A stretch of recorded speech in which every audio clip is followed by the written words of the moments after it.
Hello, welcome. You are watching Luminous Nova, and welcome to episode number 2 of The World of Flow Arts. In this series, I show you the world of flow arts through people, places, and everything that has to do with flow arts. And today we have a very special guest. We have Wouter. Hello. Hi. Wouter is a flow artist, but also a prop builder. So I found it very interesting to have a little bit of an interview going on. Let's start first with getting to know you a little bit. I already mentioned you're a prop builder, but is there anything you do, like work-wise? How are you in the regular life? Yeah, I do and have done many things in my life. I started once with a study in aerospace engineering, building rockets. So I was also always interested, let's say, in technology, making things. I've also done environmental science, environmental technology, software engineering. I worked in software. And while I did those studies, I was already involved in flow arts and doing shows. And actually making props is something more of the latest years. So, so it's a bit more recent. Yeah. Okay, so for the beginning, how did you start with flow arts? Yeah, so I was at high school and I was on the internet, surfing the internet. And back then I was also, I found gadget websites looking for interesting gadgets, being interested in technology. And then I came across Poi. And on the website it was really, let's say, basic Poi, as a basic hobby. And I think, okay, that looked interesting, funny. Closely after that, I also found Poi with Fire Poi on YouTube, and mainly guys spinning them with quite some skill. And I thought, okay, that definitely looks like an interesting hobby to have, to pick up. So I basically ordered a set of Poi, and I started playing and practicing. So I also found some websites with tutorials. And websites with tutorials. What year was this? So this was 2007. 2007. Yeah, okay, that's already a while ago. That's a while ago. So it was just a website. Was YouTube already? Yeah. Thing, so also already some tutorials on YouTube. Okay. Yeah. And I think also it was also on Home of Poi. Okay. Yeah. The New Zealand website. So that's also where I found the Fire Poi, and then through Home of Poi also many other props basically. Yeah. Okay, so would you consider Poi as like your main prop then as well, or? Yeah, I think it's still the one in which I have done the most hours, and with which I can do the most tricks. So let's say when I do a solo fire show with Poi, I can do a lot of tricks and I feel a lot of freedom with it. So yeah. Okay, definitely. Nice. And what do you know about the term flow arts? Yeah, so how I understand it, it really is a way to capture, encapsulate all the related props that people do and people spin, and mostly also together. So by the time I also got to know people and really spun together, it was many times also at festivals. First I started with Poi, I met other people doing Poi, and then also staff and hoop. And there's also a bit of also this type of community. And then later the term flow arts came, because I think it's a good word or description what we do. It's basically spinning with props that brings us in a state of flow. And that, it can be many things, basically. And it creates art. Yes. So then flow arts, yay. Exactly. Yeah, perfect. Nice description. Welcome. Thanks. We know about Poi, but which other props do you spin? Yeah, so I started with Poi, exactly, and then I did some staff, double staff, hula hoop. That was quite a challenge to learn in the beginning, and but when you start with big hoops, it makes it easier. And I've done many, like fans. One of my favorites also is contact juggling. Was also quite difficult to learn in the beginning, but I also really like it, but because you just need a bowl and you can do it in small spaces and really close up with people, and you can really bring the magic. Also, one of my other favorites is flow wand, especially long string flow wand. Also, the feeling it gives. I did. Yeah, with flow wand, you mean the levy wand. Yeah. So it's either called flow wand or levy wand or levy stick. I've heard as well, but yeah. Yeah, that's how I call it now mostly. Okay. And then I do a bit of dragon stuff, and then one of my favorites, also one of the props I made are fire 8 rings, and that's also one I really like to perform and play with. Yeah. Cool. Yeah, we're gonna see a little bit more of that later. Yeah. So yeah, this is a fire thing already, because the next question is, do you spin with regular LED or fire? But I think you have all of it. Yeah, I do all. Yeah. Everything. And in the beginning, I was really most captured by fire, and then what was available regarding LED was still a bit limited, low tech. But over the years, the quality of LED tools really increased, and it's getting more and more epic, basically. And I also love to contribute to that. When you perform a lot, like fire is also quite a lot of work and quite dirty. It's quite the work to set it up, to oil your props. Your hands get dirty, and when you burn it, there's a lot of smoke coming off it. So that's also why I really like LED. You just basically have to turn it on and it works, and you turn it off and it's really, really quick, really fast, really clean. So that's what I like about it. So, but yeah, when you actually perform, fire is also really nice. So both have their ups and downsides, basically. Yeah, nice. Well, let's get the fire 8 rings. Since we're talking fire, let's get them in here. I want to see them. Yes. Oh, okay.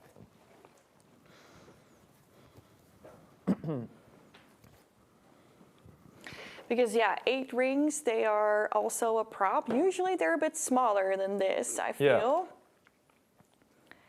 But it's nice. Okay, so we have the fire in the center. Okay, I'm just gonna grab it. There we go. Exactly, yeah. The fire is in the center. So you put, I mostly use lamp oil, because the hoops are also made of polypropylene. It's plastic, so they can burn. When you use, like, for example, white gas, it's too hot and it burns too quickly. Also because these wicks are quite small. And also when you light them, you really have to keep them moving so you don't really actually burn the I see here there is some black. Yeah, that's some soot.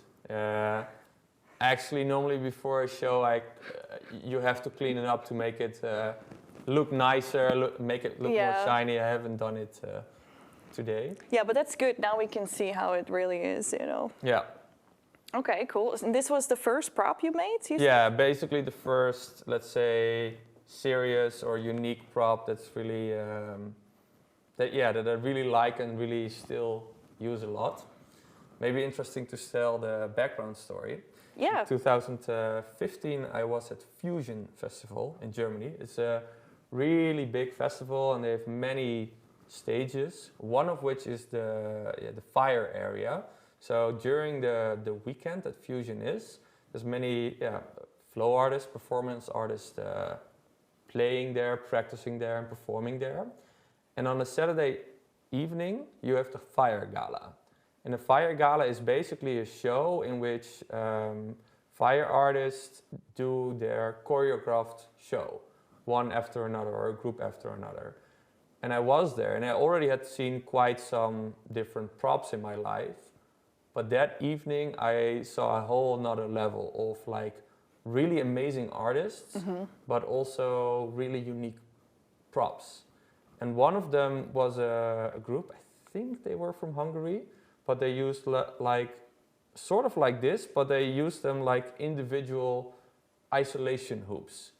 And that really inspired me as well. And I also wanted to have something unique. And so I used that also a bit as an inspiration.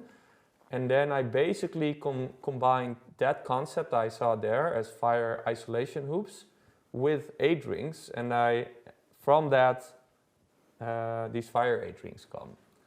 And that already also explains how I see or use or apply creativity. It is basically constantly combining different elements in new ways, sort of remixing different things together to come up with something new. Yeah, nice. And how old are these now? So when did you make them? I don't know. So in 2015 I got this first inspiration, so I think maybe 17, 18. Okay. Yeah. Nice. So, yeah, it's already a while ago. Yeah. Wait, I have to think. I already know. In 2017, I went to Burning Man for the first time. Oh, wow. And okay, that nice. year I already had Fire 8 rings. It was a previous version than this one. Yeah. Yeah. Yeah, I mean, you start with a prototype and then you and then you make it better. So like the ones I made right here are collapsible. So if you look here, I have like 2, let's say, screws that go in here and also come out here. You take out one and then you can fold them, so that in the end I basically have a stack of rings which can go in a round bag that I have. So they are then also really easier to transport than when they are this big. Yes, this is a very important thing for flow artists. You kind of want your props to be like foldable. Otherwise, we like a lot of flow artists also like to travel, so you kind of want to make it travel proof, I guess. Yeah. Nice. Yeah, I mean that's the benefit of creating your own props. You can think about what do I need, and you execute it. Nice. Yeah. So also what I like about these, they are quite light because they are made of polypropylene. Yeah, they are really light. It's, then I spin them between my fingers, so that's then also good to do, because when let's say if they were made of aluminum, which is that they are better than fire resistant, but then they would be a bit also heavier as well, and then which makes it then harder to spin. Yeah. So for every let's say design of prop you make, there's it's a balance between different also choices of material that you use to how to make it. Yeah, nice, cool. Let's see. Well, maybe we can continue with what's underneath here, because this is the fire prop that you made, but underneath here we have some LED. Yeah, before we go to that, I want to show the other ones. Okay, yeah. Because then it's really the sequence how I came to that. Okay, yeah, let's build it up. Let's build it up. Okay, right. Let's bring out the next thing. Ooh.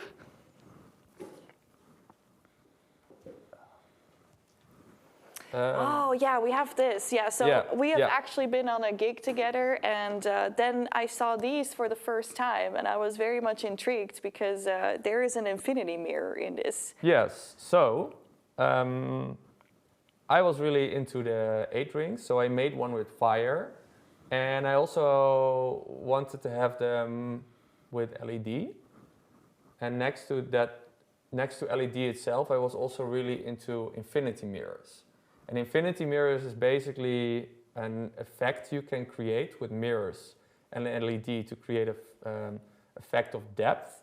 And I wanted to apply the infinity mirror concept to a prop. And from that, these ones came. So now they are off. And when I turn them on, you have an infinity mirror effect. I can see myself as well. Inside a prop. Oh, wow.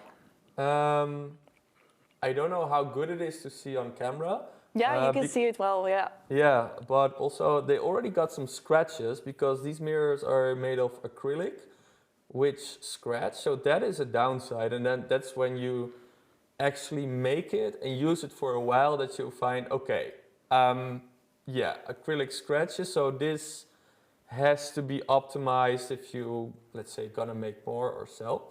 What I also make into it is a ball bearing. So you put this on one ring, on your finger, and then you can spin them around. Okay. And with the ball bearing, it sort of also makes it easier to do. Then Yeah, because otherwise it might be a little stroef or like how. doesn't spin that easier, and it would be really hard for your finger basically. Yeah. And then inside here I have two lithium polymer rechargeable batteries, and then the microchip that gives the patterns basically. So yeah. And would you say there is a different material that's better to use than this acrylic mirror, or is this like the only thing that works? I don't know anything about this. Let's say what other types of material you use for mirrors? One you could say is glass that doesn't really scratch, but glass is even heavier, and they are also already pretty heavy. So I still would, let's say I would need to find a way to protect it better. Apply a certain foil, anti-scratch foil, or maybe apply, let's say, a thin layer of epoxy coating. And then, that still needs some experimentation with it for it. And so with everything then you do by making a prop, everything also has, you need a certain knowledge. Yeah. So let's say you need a certain knowledge of like, how you make it like with the electronics and the LEDs, but then you see they scratch, so then you need to find the knowledge how do you protect scratches. So then you need to delve into that to make that work. So and will there be another version, or is this now you've had it for so long, or? So after I made this, I found they're pretty heavy. They scratch, and they're also a bit hard to control. Because also this distance between when you have it on one finger until here. So I thought, let's experiment with different designs and other ideas, and then we came to. And then we go to the other one. Because this one is actually really, really new. This one is just finished, like I think weeks ago, right? So I made this around last Christmas. We're now filming this in January, and I made this in around Christmas 2023. So the idea was also I perform with Bougang, so that was sort of one inspiration as well, and then combine that with the 8 rings. The idea was to make a sort of Bougang type of version, but then with 4, let's say this is a blade, and see if I can also then apply the infinity mirror effect on that. That was the original plan. So I made this design, and I ordered also the mirrors. I also cut them out. I have my own laser cutter in a workshop. Nice. And I applied them to this. But then I already felt again, it's getting pretty heavy. Still mirror scratch. And actually, I also really like this prop without the mirrors. It's way lighter, really easy to handle. And I really liked how the effects looked. And so I was really happy with that. Yeah, nice. And that's basically also tells you start somewhere with an idea, you make something, and from there you find out new things. You like, how can it, this works better, or I should change this, and this is how it is in reality compared to the ideas I had originally. So that's the journey then you take, basically. You don't always have to hold on to the original idea. You can let it evolve, and then indeed you see something beautiful. So like, why like put something there that maybe doesn't belong there? I've seen them in action. It looks really amazing. I see you use the same so I also use the ball bearing swivel. Let's take it up. And so without the mirrors it's way lighter, and now this distance is also smaller. Smaller. And you have now 4 points to hold it. Now you can also easily hold it with multiple fingers. And then spin it, which goes pretty nicely. So for me, like playing wise, performance wise, it's already way more pleasurable to play with it, perform with it, than the 8 rings. So yeah, it's a lot of like trial and error by making then different props. This is my, let's say, first version, first prototype, really to see if this idea is, let's say, nice, interesting, viable. I think it is. And from here I already have many ideas to, let's say, make it better, make it more professional. So that would be the next version of this, to really apply this idea so that's even better, more durable. And then you basically go from there. Yeah. And do you sell it? Can people buy this from you? Yes, definitely. Yeah, okay. So there can be a link in the description with your contact if somebody is like, I want this. Totally. Okay, yes, cool. Of course. Good to know. And that's the idea. It's like I was inspired by other people. I bought other props from other people. And I think the whole idea is, take on that, let's say, inspiration, get inspired by that, and then make something of your own and give it back. And that can be both by, let's say, the shows you do, but also the props you make. And then it's, interaction of different people doing different creative things, and then you keep on inspiring each other, and then together we grow with that. Yeah, nice, beautiful. Cool. Thank you. Well, thank you so much for bringing and showing. I have a few more questions regarding flow arts. What is your favorite flow prop? I have different ones. Like this one is, of course, what I like about this one, of course, it's I made it myself, and really super duper trippy visuals you can get with it. So that's the, let's say what I like about this one. Still, I really like contact juggling because of the feeling of acrylic balls and the magic effects you give.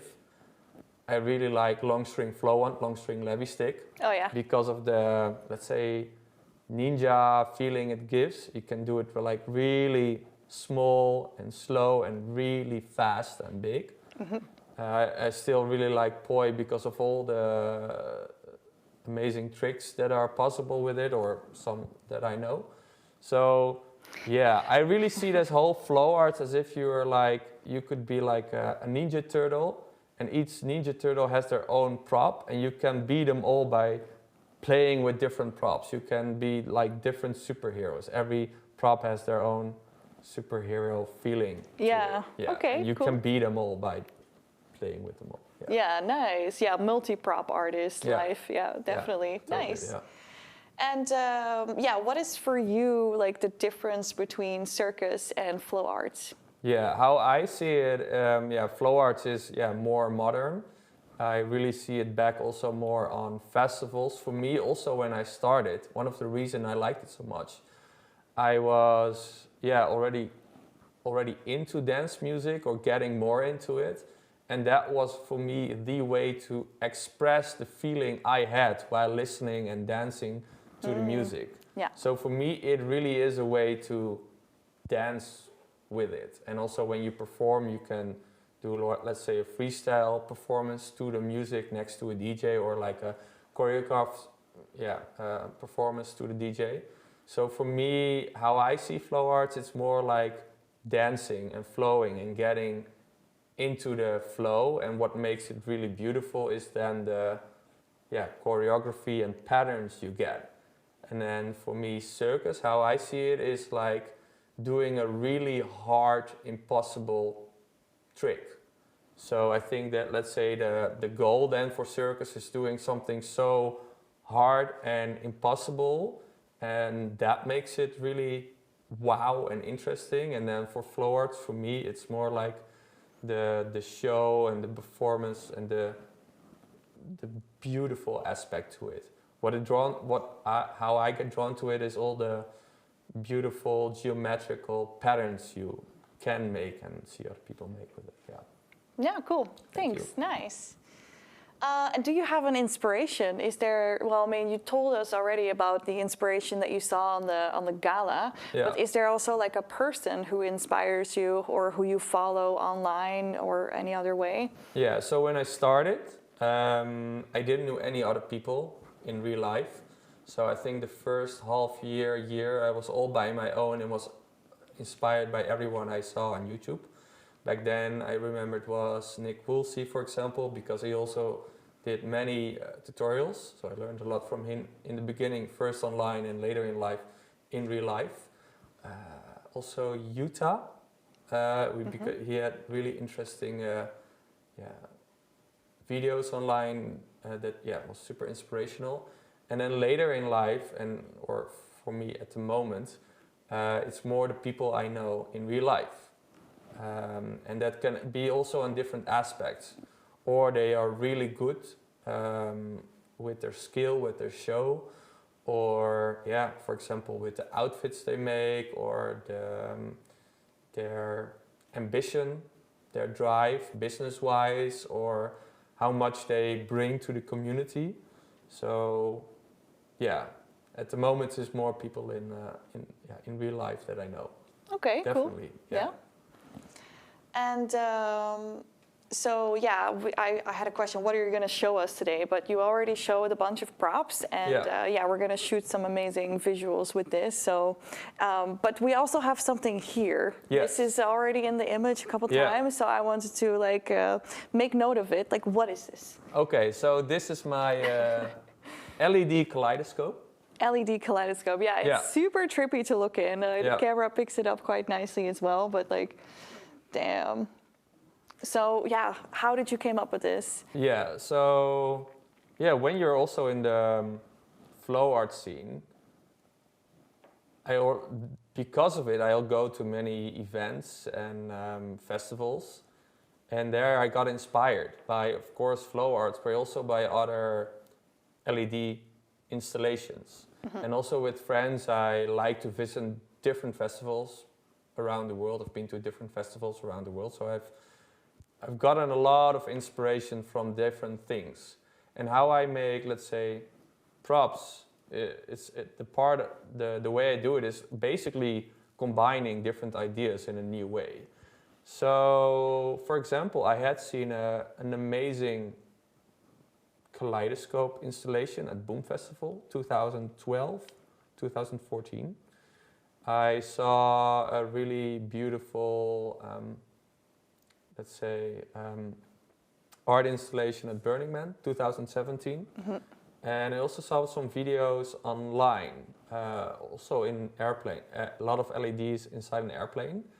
And I thought, okay, what if you combine those ideas and make a kaleidoscope with LEDs? I had an idea already for a while, but first I didn't know any electronics and LEDs, how to actually make it myself. So already for some years I had the ideas to wanting to do it, but I first had to learn the skill. I was a bit also busy with work and doing performances, so I didn't have the time.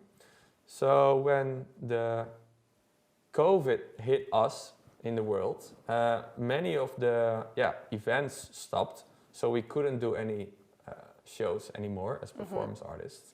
So that was also the time I thought, like, now is the time to actually learn electronics. Yes, use the time, valuable, Yeah, so I already had a background, let's say, in engineering and physics in general, so I basically had some basic understanding in that. And I also already had the skills in learning new things by myself via the internet, because I already had applied that by learning flow arts.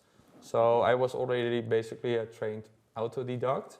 So I really started from the basic learning, basic electronics, basic LEDs, how they worked, apply it. I use books, I use YouTube. First, basic Arduino, and then I experiment with other chips. And from that, these props came, I just showed you. But one of the ideas I had was, the LED kaleidoscope. So about a year ago, I really started with it. I made some first prototypes. And then this was basically the 9th version I made.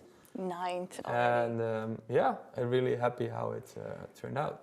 And does it, do you exhibition it somewhere? Like, does it go to you on festivals that you put it like to display, or do you just have it for yourself in your living room? So the basic idea was to make it for myself first, see how it looked, how it worked.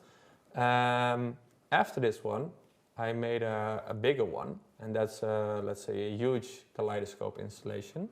That's 3 meters high and about 3 by 3 meters wide. And then at that one, the kaleidoscope is vertically. And then 6 people can lay under the kaleidoscope. The installation also has music, so it's a complete immersive audio-visual experience. And I made that last summer, and I brought it to Nowhere. It's like a festival, like Burning Man in Spain. After that, I took it to Boom Festival in Portugal. So people have enjoyed it at least. Definitely, and it was great to hear the reactions.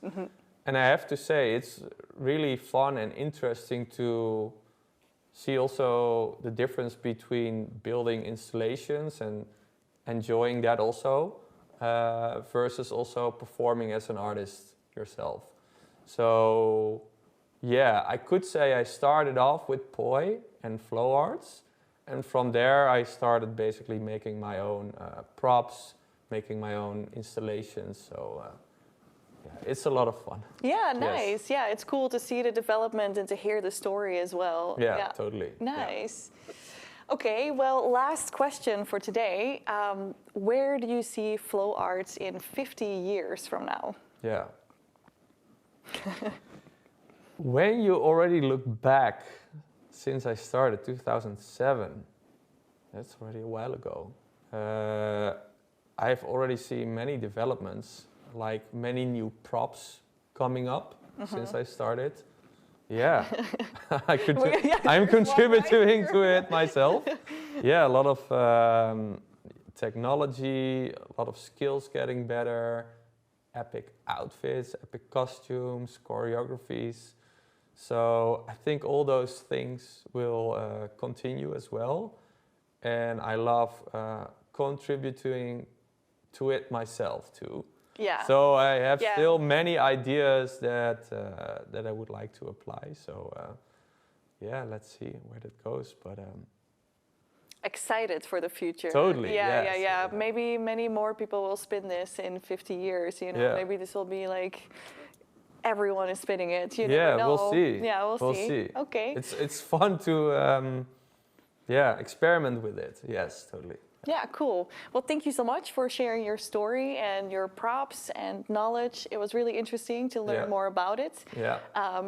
Everybody, this was episode number 2 with Wouter. Thank you. And if you want to know more, there's links in the description. And then for you, final thing you want to say, this is your moment, anything you want to share with the audience, you can do now. Yeah, if you've never played with any props, at least give it a try. There's many to choose from.